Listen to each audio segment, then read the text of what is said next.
Bon, faut qu'on parle. Parce qu'on est à un an des élections présidentielles de 2027, tous les PNJ golems sont de retour pour nous polluer l'air. Et de plus, les politiciens qui font leur tournée pour se promouvoir alors que ce sont des piètres clowns. Donc aujourd'hui, on est là pour remettre les points sur les i et les barres sur les t. Et pourquoi la politique est l'opium du peuple? Pourquoi en 2026 en France, la politique est absolument pourrie? Et pourquoi c'est débile d'être jeune et politisé?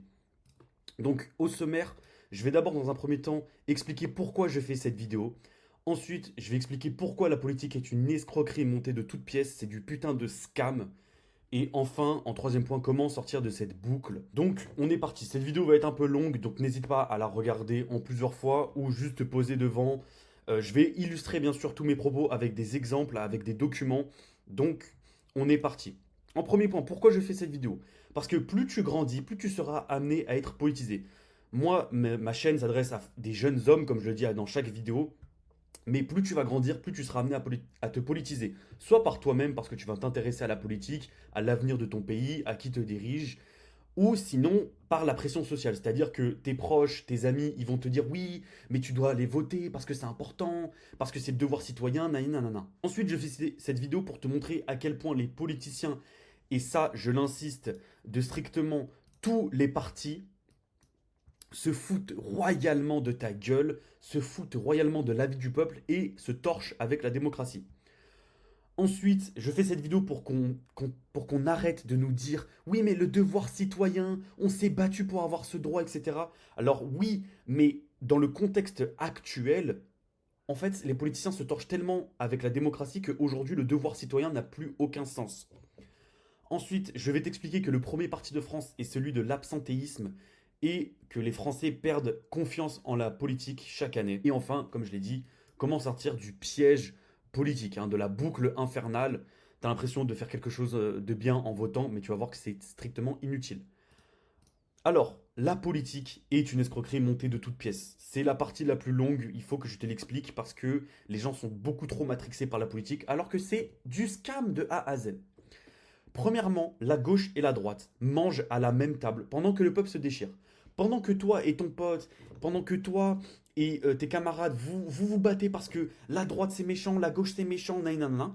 Eux, les politiciens, ils mangent tous à la même table, ils becquent l'argent du peuple et ils s'en foutent royalement de ta gueule. Et aussi, la France est en faillite à cause d'une république toujours plus obèse. Ce qu'il faut savoir, c'est que un député, ça nous coûte 24 000 euros par mois.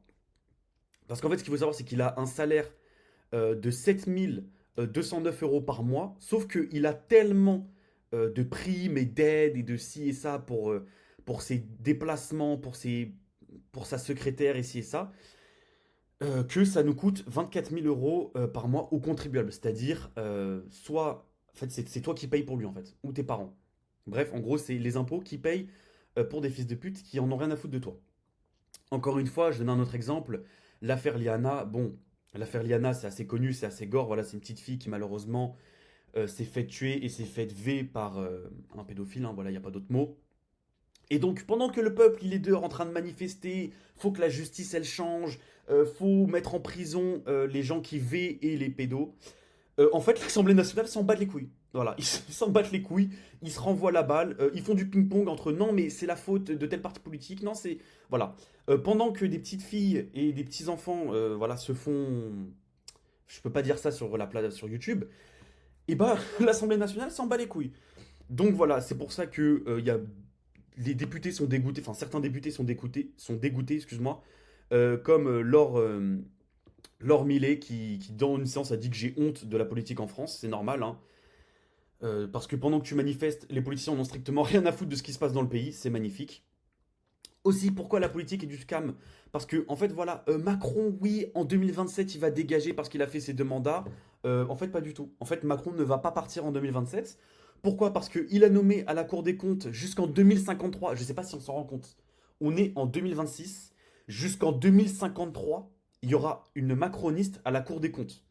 Il y aura un macroniste, excuse-moi, à la Banque de France jusqu'en 2032. Au Conseil constitutionnel, il y aura des macronistes jusqu'en 2034. Donc, en fait, pour être très clair, ce que ça veut dire, c'est quoi? C'est que les postes clés du pays sont verrouillés par des macronistes. Donc, aucun gouvernement successeur de Macron, sauf un parti macroniste, ne pourra gouverner. C'est-à-dire que oui, mais si le RN, si le RN est élu, le pays va changer. Si LFI est élu, ça va changer. Si les Républicains. En fait, rien ne va changer parce que les postes clés du pays sont verrouillés. Hein, et ça ne passe pas forcément dans les médias. Amélie de Montchalin, à la Cour des comptes, est garantie jusqu'en 2053. Il y a des dictateurs qui font moins bien en termes de durée de vie au pouvoir. Il y a des dictateurs qui font moins bien. On parle de quasiment, on est en 2026, c'est plus de 25 ans au pouvoir. La Cour des comptes, la Banque de France, tout ça, c'est verrouillé. C'est-à-dire que si tu veux faire changer quelque chose à la Constitution, c'est mort. Par exemple, Mélenchon qui voulait passer à la sixième Constitution, à la cinquième, excuse-moi, République, c'est pas possible parce que c'est verrouillé. La Banque de France, c'est verrouillé aussi. La Cour des comptes, c'est verrouillé aussi. Donc la belle démocratie, hein, la belle démocratie n'existe pas finalement. Encore une fois, je passe assez vite à ces sujets, j'ai pas envie que la vidéo dure 30 ans, mais essaye de te renseigner un maximum si vraiment tu es intéressé par ce sujet. Mais encore une fois, moi je passe vaguement sur ces documents-là, je t'explique vaguement ces choses-là pour t'expliquer, pour te montrer les faits que la démocratie en 2026 en France est une vaste fumisterie. Mais si ces choses t'intéressent, essaye vraiment de creuser un peu plus, de creuser par toi-même en fait. Aussi, j'ai l'impression que la France, les Français ont oublié un épisode. L'épidémie dont on ne peut pas parler sur YouTube. En fait, la France a été gouvernée par des putains de débiles qui nous ont menti durant cette épidémie. J'ai l'impression que les Français ont une amnésie générale, c'est-à-dire qu'ils ont oublié ce qui s'est passé pendant... Je ne peux littéralement pas dire le nom de ce virus. Voilà, le virus à couronne. Par exemple, Olivier Véran, qui est un ex-ministre de la Santé, pendant la crise sanitaire, qui nous affirmait droit dans les yeux que porter un masque était inutile. Hein, voilà, je cite. euh, et ensuite, des années plus tard, il nous a dit que je me suis trompé sur les masques. En fait, porter un masque, c'est pas si inutile que ça pendant une épidémie. Madame Sibeth, qui porte tellement bien son prénom, qui est une porte-parole du gouvernement, qui pendant ce virus-là nous a dit sur BFM TV en direct, moi, je ne sais pas utiliser un masque. Je répète, moi, je ne sais pas utiliser un masque. C'est quand même une folie de dire ça. Enfin, je sais pas, je pensais pas qu'il fallait avoir un doctorat en épidémiologie pour porter un masque, voilà, pour savoir utiliser un masque. Je ne savais pas qu'il fallait avoir un doctorat. Je savais pas qu'il fallait avoir un diplôme pour savoir porter un masque, voilà.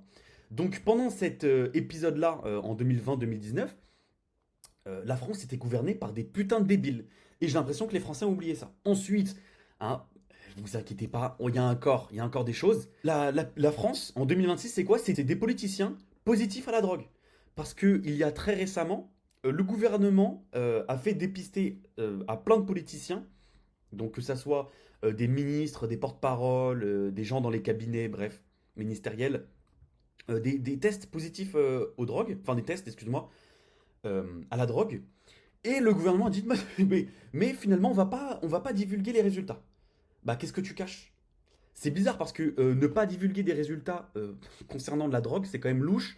Hein, voilà, le gouvernement ne rendra pas public les résultats de dépistage de ses ministres. On parle de dépistage à la drogue. Hein. C'est une folie furieuse de ne pas vouloir divulguer ça, encore une fois. Qu'est-ce que tu caches? Parce que si tout le monde était négatif, bah, bien sûr que tu l'aurais publié, mais bizarrement, on ne va pas publier. Mais bon, c'est pas grave, les Français, ils sont tellement cons qu'ils ne diront rien. Donc, on a des politiciens positifs à la drogue, hein, parce que s'ils étaient négatifs, ils auraient divulgué les résultats, mais comme ils sont positifs, ils le cachent. Donc, des politiciens positifs à la drogue au pouvoir qui font absolument n'importe quoi avec notre argent, comme par exemple envoyer des millions d'euros à l'Ukraine sous forme de prêt. Donc, c'est-à-dire qu'on envoie de l'argent à l'Ukraine et on envoie de l'argent à l'Ukraine en soum soum parce que ça compte pas vraiment dans la dette parce qu'on envoie ça sous forme de prêt. C'est-à-dire qu'un jour ils vont nous rembourser. Ils vont nous rembourser avec quel argent hein, dans un pays qui est en ruine, on ne sait pas.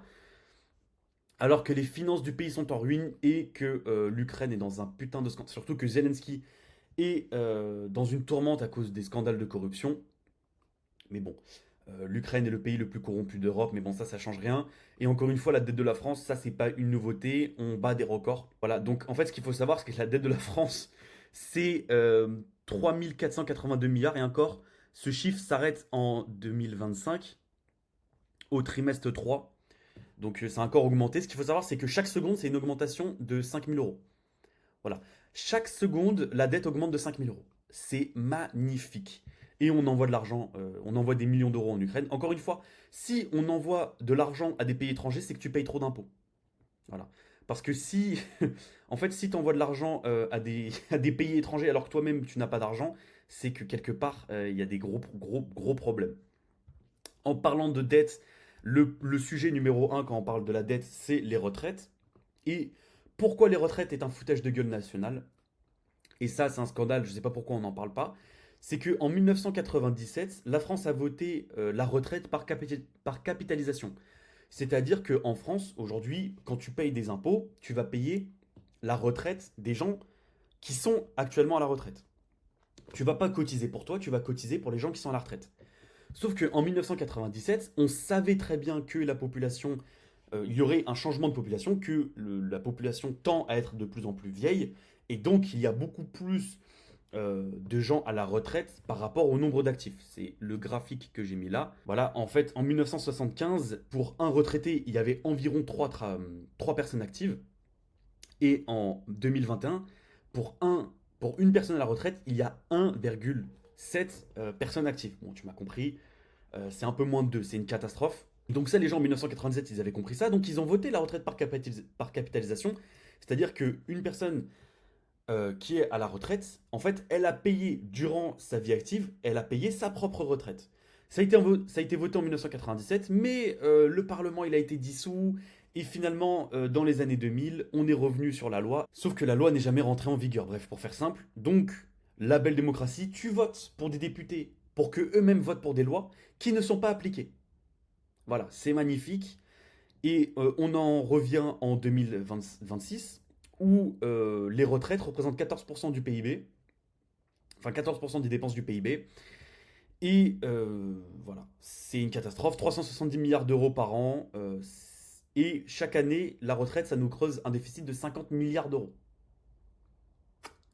Waouh, c'est magnifique. La belle démocratie. Et les politiciens sont débiles parce que la retraite par capitalisation, on peut toujours la voter. Je ne sais pas pourquoi personne ne met ça sur la table. Alors oui, c'est difficile à mettre en place, encore une fois. Bien sûr que c'est plus dur euh, à mettre en place qu'à dire ça comme ça. Mais on l'a déjà fait en 1987, sauf que comme c'est dur à mettre en place, en fait, on l'a jamais mis en place. Mais bon, encore une fois, nos politiciens sont absolument débiles. Ça, c'est pas une nouveauté. Et donc, c'est dans ce contexte-là que tu as des gens qui vont attendre le libérateur. Et c'est ce que je disais en début de vidéo.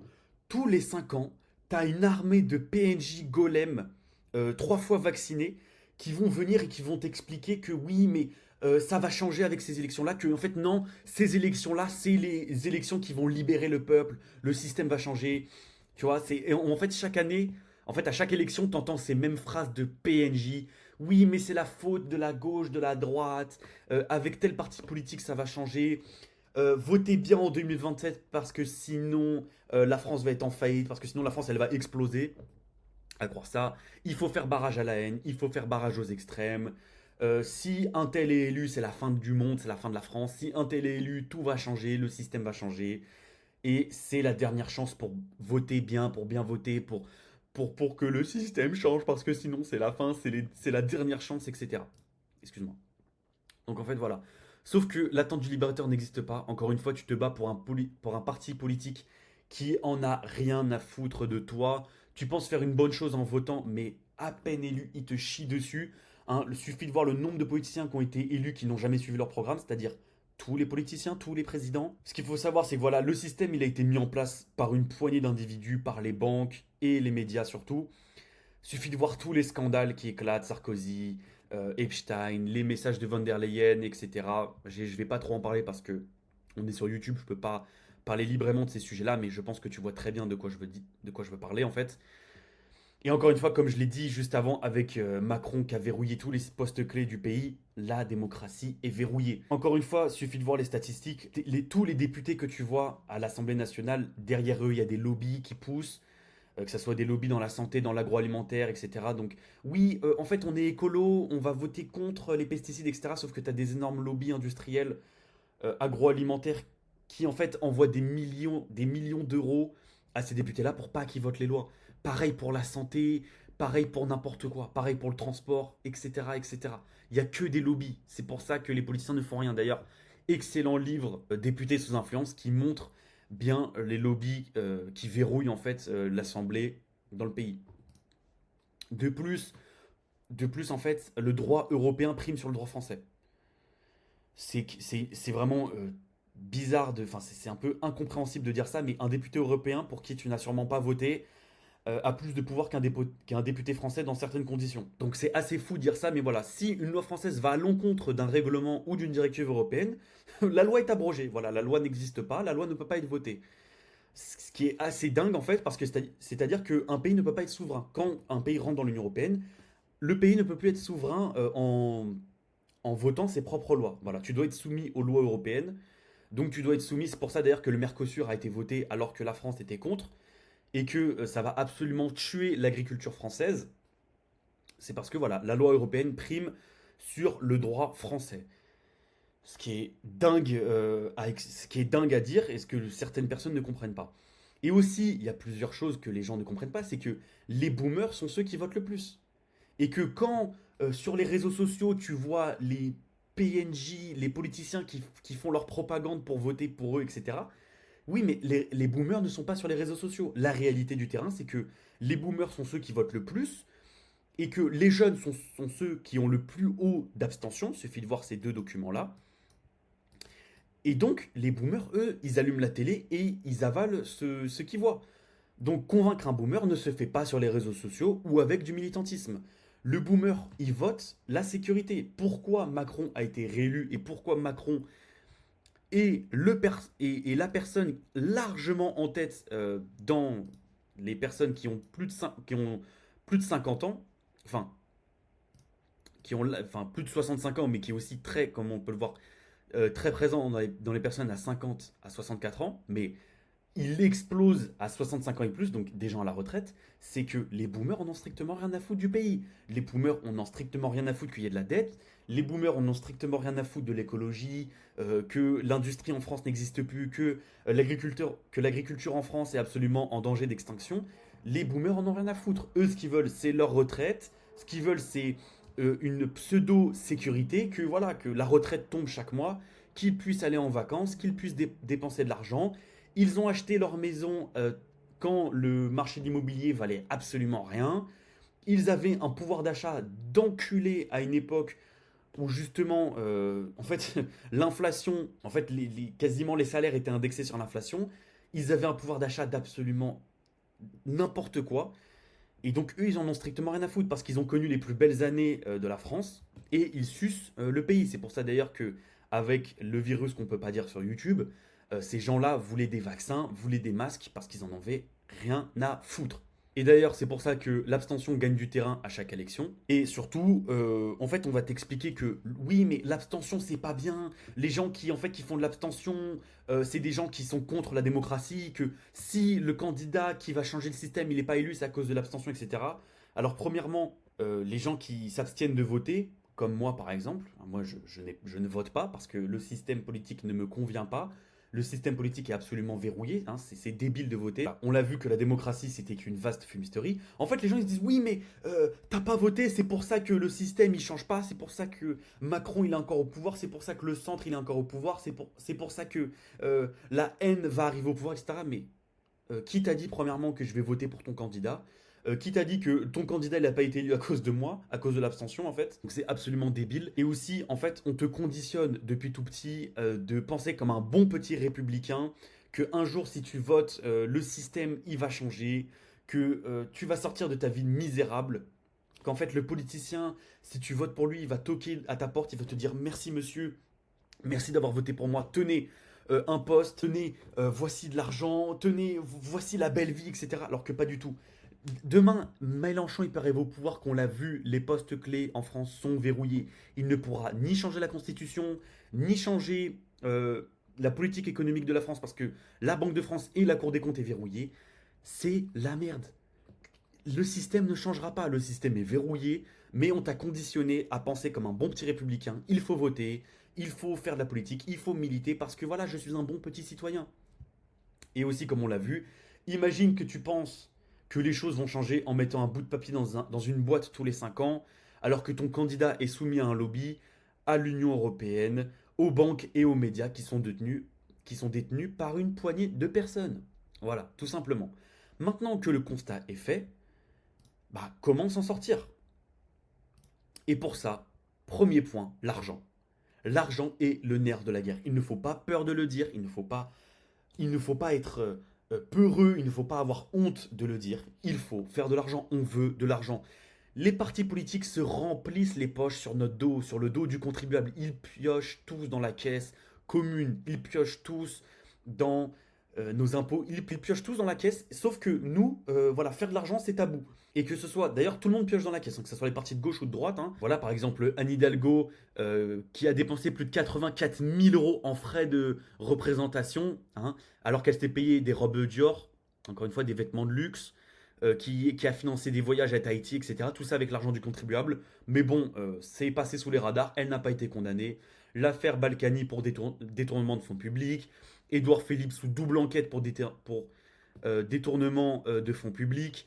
Marine Le Pen reconnue coupable pour détournement de fonds publics. Mais à l'heure où je tourne cette vidéo, on est le mercredi 8 juillet. La veille hier, le mardi 7 juillet, sur le JT de 20h, elle a officiellement dit qu'elle allait se présenter quand même aux élections présidentielles en 2027, alors qu'elle est condamnée pour détournement de fonds publics à hauteur de 4 millions d'euros. On est dans quel pays, je ne sais pas.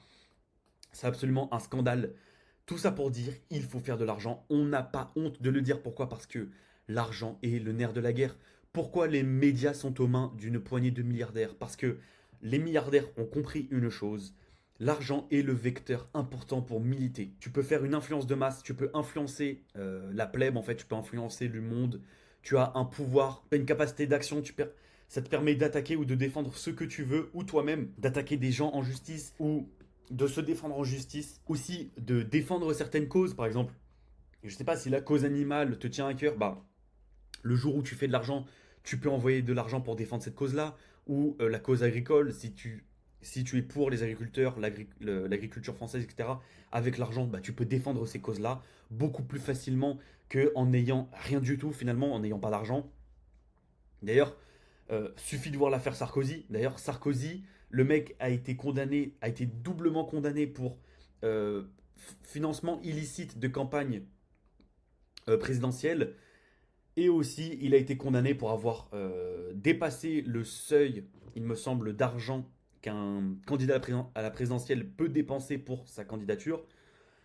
Donc, mais parce que le mec, il a été ex-président, parce qu'il est multimillionnaire, que le mec peut s'acheter les meilleurs avocats, peut être sur les plateaux télé pour se défendre, etc., promouvoir sa défense aux yeux de tous, et ben le mec, il a été libéré. Alors que n'importe qui, comme toi et moi, on aurait pris 20 ans de tôle et on aurait fermé nos gueules. Sauf que comme c'est Sarkozy, comme il a de l'argent, il peut se défendre. L'argent est le nerf de la guerre. Il ne faut pas avoir peur de le dire, il ne faut pas avoir peur d'en faire. Voilà, et aussi ne tombe pas dans la propagande du PNJ. Oui, mais en fait, faire un business, c'est forcément de l'arnaque. Faire de l'argent, c'est pas bien. Monter son affaire, son entreprise, qu'elle soit ambitieuse ou non, que tu veuilles devenir le futur Bernard Arnault ou non, c'est déjà un très grand pas. Si tu fais de l'argent par toi-même, tu es ton propre patron. Donc aucune peur de dire ou de faire ce que tu veux.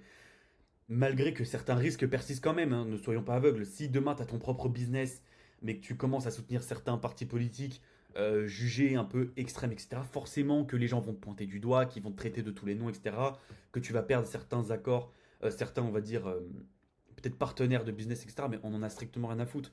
Par contre, si tu es salarié dans une entreprise, dans une multinationale, et que tu commences à ouvrir ta gueule, par exemple, on l'a vu sur le virus dont on ne peut pas prononcer son nom sur YouTube, bah, si tu ouvres si ta gueule sur ce virus-là, quand tu ouvrais ta gueule, excuse-moi, sur ce virus-là, à cette époque, que tu voulais pas porter un masque ou que tu voulais pas te faire vacciner, et bah les gens ils te pointaient du doigt. Les gens ils te disaient mais c'est qui cette personne? Tu pouvais être mis de côté. Les médecins qui ne sont pas fait vacciner n'ont pas pu exercer. C'est quand même une folie de penser ça. Enfin, c'est quand même une folie furieuse. Mais où va le monde quand un médecin qui ne veut pas se faire vacciner ne peut plus exercer alors qu'on était en pénurie de médecins?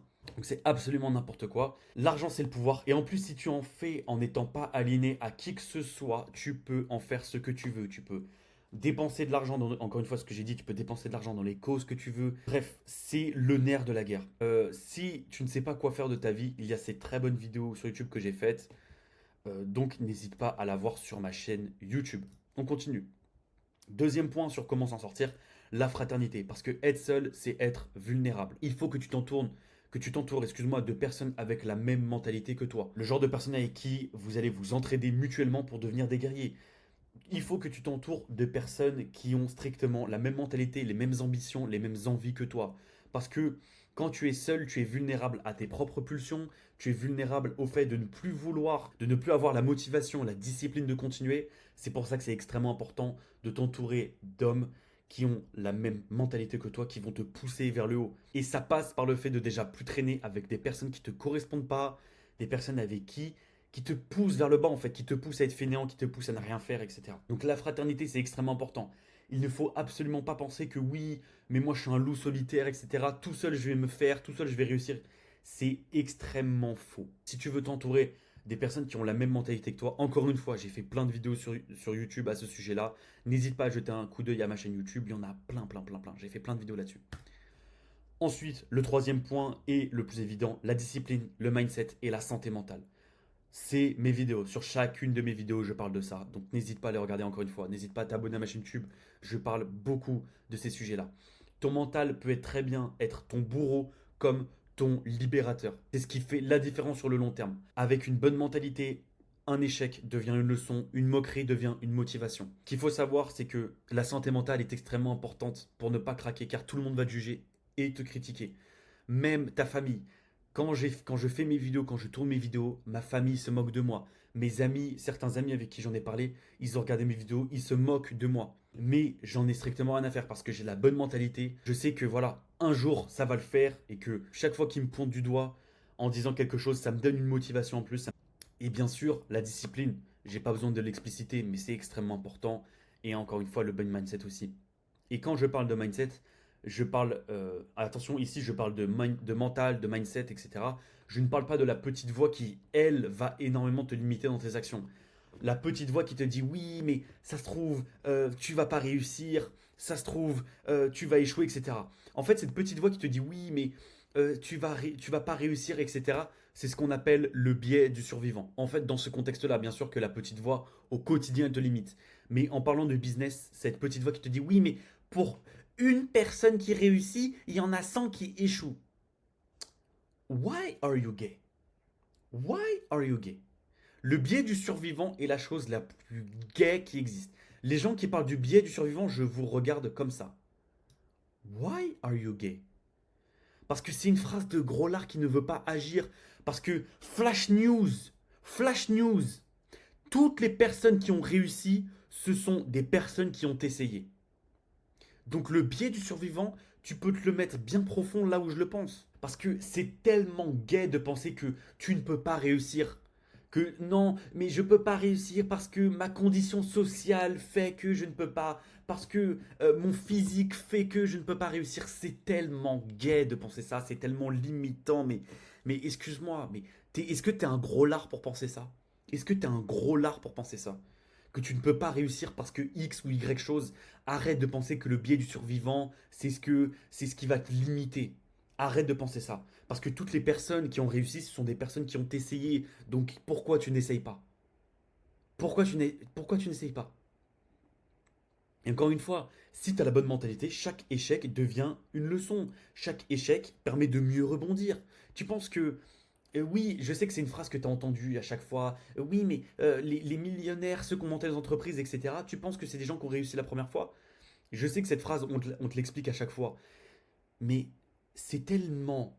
Déjà, premièrement, c'est vrai, mais c'est tellement gai de penser que non, je vais pas essayer parce que je vais sûrement échouer.